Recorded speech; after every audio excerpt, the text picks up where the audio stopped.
Again, another slide here showing, again, this is not Exeter's slide. This is produced by TD Equity Research. It's a slide basically showing the relative size of deposits. And these are deposits not owned by major companies, right? So this is not comparing Exeter's discovery to what Barrick might have. It's saying of our peer group, of the junior companies, how do we rank in terms of size?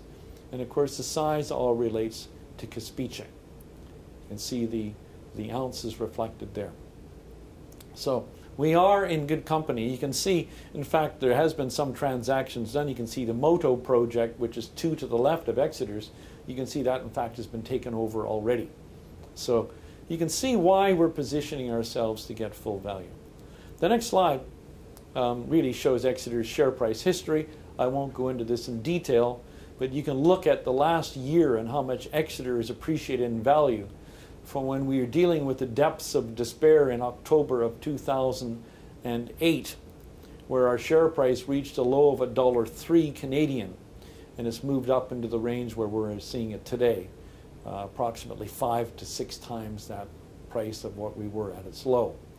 Exeter has certainly responded far more strongly than the gold price has itself. This is back to kind of the valuation parameters again. And maybe I should have put it before the other slide. It doesn't matter. This is showing the deposits and kind of transaction values and how we see ourselves moving forward. It's really the red bars on these graphs that are important. Now you're seeing a number of deposits. There's Caspiche on the left. Cerro Moro next to it is owned by Barrick and Kinross. Lobo Marte is now owned by Kinross because they bought it earlier in 2009. They bought it for an equivalent price of $42 an ounce. In other words, if you take the total metal value and if you called it all gold, what did they pay for it? It was $42 an ounce. You can see El Moro. Barrick recently bought El Moro. They didn't discover it. They bought it very recently in October, as I recall. They paid $29 an ounce for gold equivalent ounces. Now, it's not in production, right? Lobo Marte is not in production. Moto is not in production.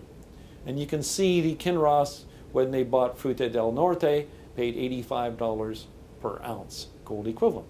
So you can see our value way off to the left, $11.50 per gold equivalent ounces. That's giving us value for the copper. We're calling the copper gold equivalent. And you can see that's why we see more value. It's as plain as that.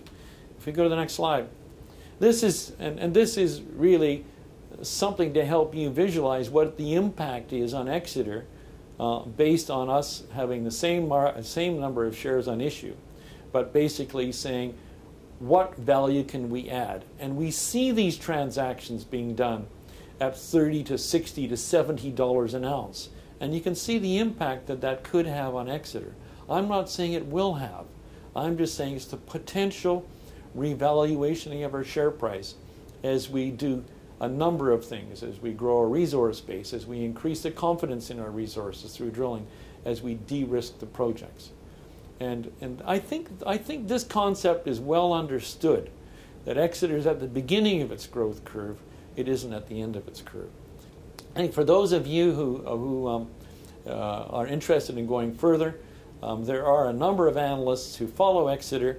They're labeled here. Their contact details are there. We don't make that information available on our website. We simply draw your attention to it.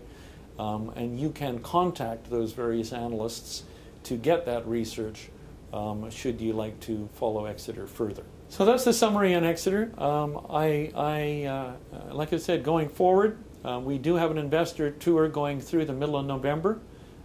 We are actually attending shows. We are presenting in mid-November in New York at the Knight Securities Conference. In November, we're also presenting in San Francisco. And again in San Francisco in December at the Peter Imlay Conference. So if you have the ability, if you're out of New York or out of San Francisco, you'll be able to meet Exeter, meet myself in person, and have further information. So I hope that has helped you. Thanks for attending.